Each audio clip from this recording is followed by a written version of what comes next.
Welcome everybody অ্যানথ্রোপোজনের তরফ থেকে সবাইকে সুস্বাগতম। আজকে আমরা এই ভিডিও ক্লিপে আজকে অ্যানথ্রোপোলজি বেসিক কনসেপ্টটা ক্লিয়ার করব। তো সেখানেই আমরা যাই। যদি আমরা WBCS এর ঐচ্ছিক বিষয়ে অ্যানথ্রোপোলজির সিলেবাসটা দেখি, তাহলে একদম প্রথমেই যেটা রয়েছে সেটা হলো যে anthropology, what is anthropology and major branches of anthropology and their scopes and relevance. তো সে যাই হোক, এখানে আমরা অ্যানথ্রোপোলজির ব্রাঞ্চেস বলতে 4টে পার্ট পড়ব।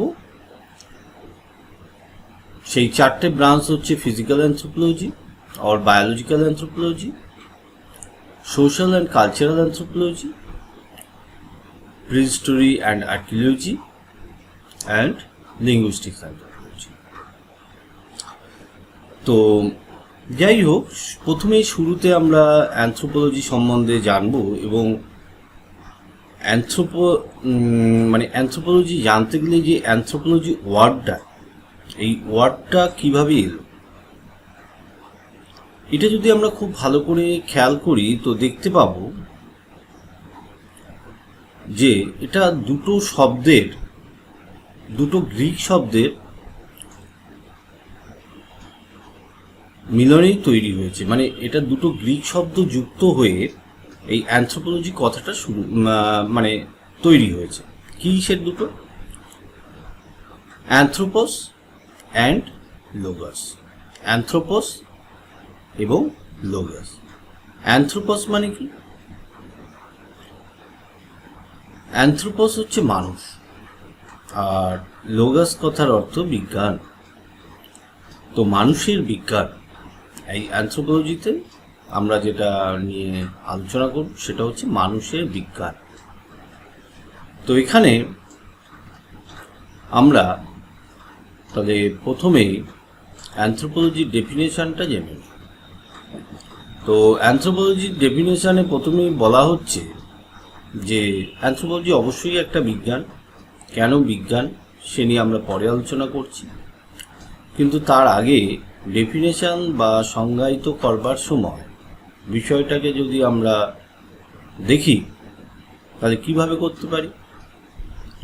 যে বিজ্ঞানের যে শাখা স্থান ও কালের প্রেক্ষিতে মানুষের জৈবিক ও সামাজিক সাংস্কৃতিক প্রকারণ আলোচনা ও বিশ্লেষণ করে এবং সেই সব প্রকারণের কারণ অনুসন্ধান করে লব্ধ ফল মানব কল্যাণে নিয়োগ করে, তাকেই বলা হচ্ছে নৃবিজ্ঞান।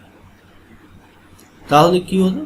যে নৃবিজ্ঞান হচ্ছে বিজ্ঞানের একটা শাখা, যেখানে কি মানুষের জৈবিক ও সামাজিক এবং সাংস্কৃতিক বিষয় ভিত্তিতে আলোচনা করে। কারণ আমরা যদি খুব ভালো করে লক্ষ্য করি তো আমরা দেখতে পাবো বিভিন্ন সমাজ ব্যবস্থায় মানুষের শারীরিক গঠন আলাদা আলাদা, আবার সামাজিক সাংস্কৃতিক পরিচয়গুলো আলাদা আলাদা বা অ্যাক্টিভিটিগুলো আলাদা আলাদা। তো সেইগুলো যখন আলোচনা করা হচ্ছে এবং সেই পরিবর্তন কেন আলাদা, সেগুলো যখন অনুসন্ধান করা হচ্ছে এবং উন্নয়নের জন্য, মানব উন্নয়নের জন্য সেই সমস্ত কারণ উপলব্ধি করে সেই যে জ্ঞান আরোহণ করে অ্যানথ্রোপোলজিস্টরা, সেগুলোকে ব্যবহার করছে। তো সেটাই হচ্ছে অ্যানথ্রোপোলজির মূল বিষয়। তাহলে অ্যানথ্রোপোলজি কাকে বলছি? বিজ্ঞানের যে শাখার স্থান ও কালের প্রেক্ষিতে, এখানে দুটো খুব ইম্পর্টেন্ট জিনিস হচ্ছে প্লেস অ্যান্ড টাইম। তো স্থান ও কালের প্রেক্ষিতে মানুষের জৈবিক ও সামাজিক সাংস্কৃতিক প্রকার আলোচনা ও বিশ্লেষণ করে এবং সেই সব প্রকারণের কারণ অনুসন্ধান করে লব্ধ ফল মানব কল্যাণে নিয়োগ করে তাকেই বলা হচ্ছে নৃবিজ্ঞান। হলো? তাহলে আমরা এতক্ষণে কি কি জানলাম? যে এই অ্যানথ্রোপোলজি বা নৃবিজ্ঞান শব্দটি, এই অ্যানথ্রোপোলজি ইংরাজি শব্দটি গ্রিক শব্দ থেকে উদ্বুদ্ধ, যেখানে অ্যানথ্রোপস এবং লোগাস এই দুটো শব্দের মিলনেই এটা তৈরি হয়েছে অ্যানথ্রোপোলজি। যেখানে অ্যানথ্রোপস বলতে মানুষ বা মানুষের, আর লোগাস বলতে বিজ্ঞান। তাহলে বিজ্ঞানসম্মত বা বিজ্ঞান ভিত্তিক মানুষের আলোচনা করাই হচ্ছে অ্যানথ্রোপোলজি।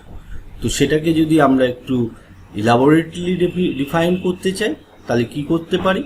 বিজ্ঞানের যে শাখা স্থান ও কালের প্রেক্ষিতে মানুষের জৈবিক ও সামাজিক সাংস্কৃতিক প্রকরণ আলোচনা ও বিশ্লেষণ করে এবং সেই সব প্রকরণের কারণ অনুধাবন করে লব্ধ ফল মানব কল্যাণে নিয়োগ করে তাকেই বলা হচ্ছে নৃবিজ্ঞান। হলো? এইবার চলে যাই যে নৃবিজ্ঞানের শাখা প্রশাখা। তো নৃবিজ্ঞানের শাখা প্রশাখায় প্রধান যে শাখাসমূহ আছে সেগুলোকে আমরা যদি দেখি, তাহলে প্রথম শাখাই হচ্ছে জৈবিক নৃবিজ্ঞান, সামাজিক সাংস্কৃতিক নৃবিজ্ঞান। জৈবিক নৃবিজ্ঞানকে ইংরেজিতে আমরা বলছি বায়োলজিক্যাল অ্যানথ্রোপোলজি বা ফিজিক্যাল অ্যানথ্রোপোলজি। আর হচ্ছে সামাজিক নৃবিজ্ঞান, সামাজিক বা সামাজিক সাংস্কৃতিক নৃবিজ্ঞান, সোশ্যাল কালচারাল অ্যানথ্রোপোলজি। আর প্রত্নতাত্ত্বিক নৃবিজ্ঞান, যেখানে প্রত্নতাত্ত্বিক নৃবিজ্ঞান। আর হচ্ছে তোমার ভাষাতাত্ত্বিক নৃবিজ্ঞান বা লিঙ্গুইস্টিক অ্যানথ্রোপোলজি। তো যাই হোক, এখানে যে বিষয় সেটা হচ্ছে যে এই যে ভাগগুলো বা এর শাখা প্রশাখাগুলো নিয়ে আমরা বললাম, এই যে চারটে প্রধান ভাগ, এই চারটে প্রধান সাবডিসিপ্লিন যে অ্যানথ্রোপোলজি রয়েছে, তো তারা কারা? তাদেরকে আবার কিভাবে সংজ্ঞায়িত করা যেতে পারে? যখন একদম সোজাভাবে যদি মনে রাখতে হয়, তাহলে এরকমভাবে ভাবা যায় যে জৈবিক নৃবিজ্ঞান বলতে বোঝাচ্ছে যখন অ্যানথ্রোপোলজির যে শাখা বা অ্যানথ্রোপোলজির যে ভাগ বিশেষত মানুষের জৈবিক ক্রিয়াকলাপ নিয়ে সময় এবং স্থানের ভিত্তিতে পর্যালোচনা করে, তখনই সেটা হচ্ছে জৈবিক নৃবিজ্ঞান। তো এই জৈবিক নৃবিজ্ঞান কি হচ্ছে? বায়োলজি বা জীবন বিজ্ঞানের সাথে কিন্তু সম্পর্কযুক্ত। কেন না, এই জৈবিক নৃবিজ্ঞানে বিশেষত আলোচনা করা হয় যে অ্যানাটমি পার্ট, আবার জৈবিক নৃবিজ্ঞানে আলোচনা করা হয় জেনেটিক্স পার্ট, জৈবিক নৃবিজ্ঞানে আলোচনা করা হয় ডেমোগ্রাফিক পার্ট। তো মানুষের পুষ্টির পার্ট, বৃদ্ধির পার্ট, এইগুলো নিয়ে কিন্তু এই জৈবিক নৃবিজ্ঞানে আলোচনা করা হয় এবং জৈবিক যে নৃবিজ্ঞানীরা রয়েছেন তাদের মূল গবেষণার বিষয়বস্তুই হচ্ছে এইগুলো। এছাড়াও এখন বহু জৈবিক নৃবিজ্ঞানীরা বিভিন্ন রকম কাজ করছেন, যেমন জিন তত্ত্ব নিয়ে কাজ করছেন, ডিএনএ নিয়ে, জিন তত্ত্বের মধ্যে ডিএনএকে নিয়ে কাজ করছে, ডেমোগ্রাফিক বিভিন্ন প্যাটার্ন অ্যানালিসিস করছেন, যেটা ফরেন্সিক অ্যানথ্রোপোলজিতে খুবই গুরুত্বপূর্ণ বিষয় বা ফরেন্সিক সায়েন্সে। এই সব বিষয় নিয়ে কিন্তু বায়োলজিক্যাল অ্যানথ্রোপোলজি বা জৈবিক নৃবিজ্ঞানীরা আলোচনা করছে। এরপর যেটা রয়েছে সেটা হচ্ছে সামাজিক সাংস্কৃতিক নৃবিজ্ঞান। নাম শুনেই বোঝা যাচ্ছে সামাজিক সাংস্কৃতিক মানে সোশ্যাল কালচার। তো যখন সময় এবং স্থানের ভিত্তিতে মানুষের সামাজিক এবং সংস্কৃতিকে প্রাধান্য দিয়ে বিচার বিশ্লেষণ করে নৃতাত্ত্বিকরা গবেষণা করেন বা তার পর্যালোচনা করেন, তখনই সেটা হচ্ছে সামাজিক নৃবিজ্ঞান। আমরা যদি দেখি সাংস্কৃতিক বা সামাজিক নৃবিজ্ঞানীদের কর্মকাণ্ড, সামাজিক বা সাংস্কৃতিক নৃবিজ্ঞান কি, এই প্রসঙ্গে বলতে গেলে বলতে হবে যে সাংস্কৃতিক নৃবিজ্ঞান মানুষের কর্মপদ্ধতির সন্ধানের প্রাণীজগতে একমাত্র মানুষই সংস্কৃতির অধিকার। এই সাংস্কৃতিক মানুষের উদ্ভব ও বিভিন্নতার বিষয়ে পুঙ্খানুপুঙ্খ আলোচনা ও গবেষণা ক্ষেত্র জৈবিক নৃবিজ্ঞানে সেই মানুষের বিভিন্ন কার্যক্রম, তার তৈরি নানাবিধ হাতিয়ার, যন্ত্রপাতি, ব্যবহৃত পোশাক পরিচ্ছদ, সামাজিক ও অর্থনৈতিক কাঠামো এবং ধর্মীয় ধ্যানধারণা, বিধিনিষেধ, পূজা পার্বণ, আচার অনুষ্ঠান সাংস্কৃতিক নৃবিজ্ঞানের বিচার্য বিষয়। সাংস্কৃতিক নৃবিজ্ঞানে মোটামুটি আবার 3 ভাগে ভাগ করা হয়: প্রত্নতত্ত্ব, ভাষাতত্ত্ব, জাতিতত্ত্ব। অথবা সরাসরি যদি আমরা দেখি তাহলে ভাষাতত্ত্বে আমরা বলতে পারি যে প্রত্নতত্ত্ব আমরা বলতে পারি যে নৃবিজ্ঞানের এই শাখা অতীতের মানুষ ও তার সমাজ সংস্কৃতি নিয়ে অনুসন্ধান ও গবেষণা করে।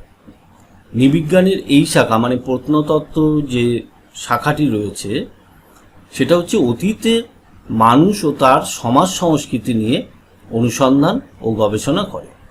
এই শাখার সাধারণত আবার 2 প্রকার: মানুষের পূর্বসূরি ও মানব সদৃশ প্রাণীর জীবস্ব নির্দেশন, এবং সেই সব প্রাচীন মানুষ ও প্রায় মানব গোষ্ঠীর জীবনযাপনে ব্যবহৃত সমস্ত প্রাকৃতিক ও সাংস্কৃতিক বস্তু সামগ্রী নিয়ে পর্যালোচনা করা হয়। যাই হোক, আর একটি ভাগ বা সাবডিসিপ্লিন বা শাখা তোমার রয়ে গেল, সেটি হচ্ছে ভাষাতত্ত্ব বা ভাষা নৃবিজ্ঞান বা লিঙ্গুইস্টিক অ্যানথ্রোপোলজি। সেখানে কি বলা হচ্ছে না, ভাষাতত্ত্ব একটি বিষয় হিসেবে কিন্তু ভাষার বিভিন্ন দিক নিয়ে চর্চা করে। আর নৃবিজ্ঞানীদের লক্ষ্য হলো মানুষ ও তার সামাজিক আচরণ সম্বন্ধে আলোচনা ও গবেষণা করা। তাই সাধারণভাবে বলা যায় ভাষাতাত্ত্বিক নৃবিজ্ঞানের উদ্দেশ্য ও লক্ষ্য হলো মানব সমাজ ও সংস্কৃতিতে মানব সমাজ ও সংস্কৃতিতে ভাষার ভূমিকা আলোচনা করা। তাহলে ভাষাতাত্ত্বিক নৃবিজ্ঞানের প্রধান লক্ষ্য বা উদ্দেশ্য হলো কি, মানব সমাজ ও সংস্কৃতিতে ভাষার ভূমিকা আলোচনা করা। তো সেখানে কি হচ্ছে, ভাষা ও তুলনামূলক ভাষাতত্ত্ব নৃবিজ্ঞানের তুলনায় প্রাচীন বিষয়।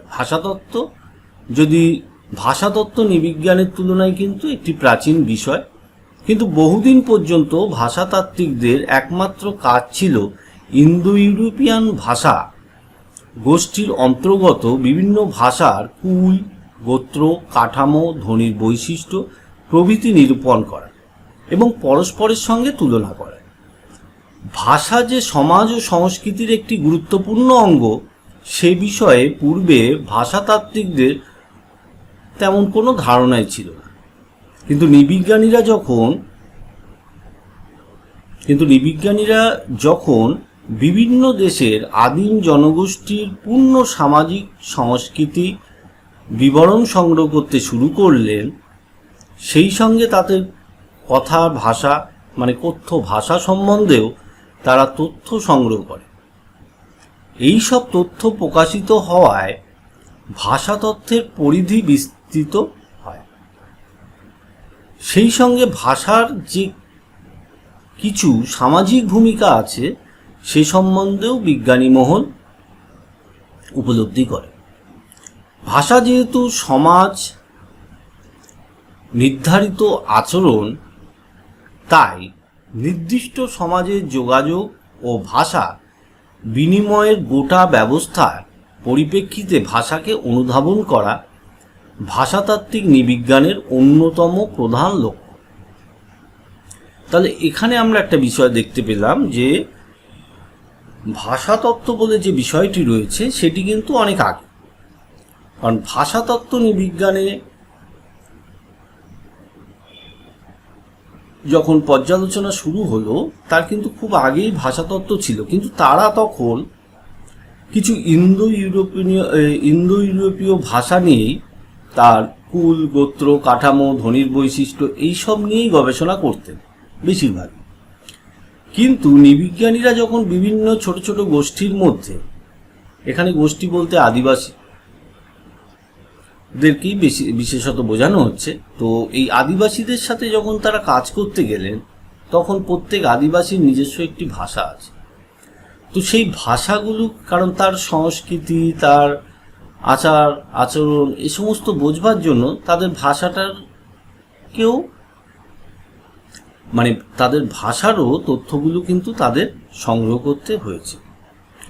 তো যখন কি হলো, এই সময় এই ভাষাতাত্ত্বিক নৃবিজ্ঞানের আবির্ভাব হলো।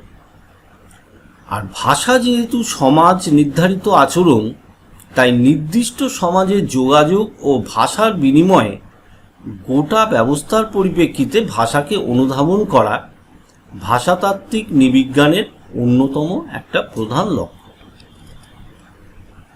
তো যাই হোক, আমরা এইবার যদি দেখি যে জৈবিক নৃবিজ্ঞান বিশেষত কি নিয়ে আলোচনা করে বা তার এইমস অ্যান্ড স্কোপ কি, ক্ষেত্রই বা কি, তার উদ্দেশ্যই বা কি, সেগুলো নিয়ে যদি আমরা একবার চোখ বুলিয়ে নিই তাহলে দেখতে পাবো যে জৈবিক নৃবিজ্ঞানের সমগ্র ক্ষেত্রকে কয়েকটি আবার সাবডিসিপ্লিনে ভাগ করা যায়, কারণ বেশ কিছু তার মধ্যেও ভাগ পরিলক্ষিত করা যায়, এবং সেগুলো সম্বন্ধে যদি আমরা একটু একটু করে জেনে নিই তাহলে কিন্তু সামগ্রিক নৃবিজ্ঞান বা অ্যানথ্রোপোলজির ক্ষেত্রটাকে এবং উদ্দেশ্যটাকে খুব সহজেই আয়ত্ত করতে পারব। তো যাই হোক, জৈবিক নৃবিজ্ঞানের একটি ভাগ হলো মানব বিবর্তন, যেখানে মানব বিবর্তন সম্বন্ধে আলোচনা এবং গবেষণা করা হয়। জৈবিক নৃবিজ্ঞানের একটি প্রধান আলোচ্য বিষয় হলো মানব বিবর্তন। মানব বিবর্তন সম্বন্ধে কিছু জানতে হলে প্রাথমিকভাবে প্রাণী জগতে মানুষের অবস্থান এবং মানুষের সাথে তার নিকট আত্মীয়দের দৈহিক সম্পর্ক জানা প্রয়োজন।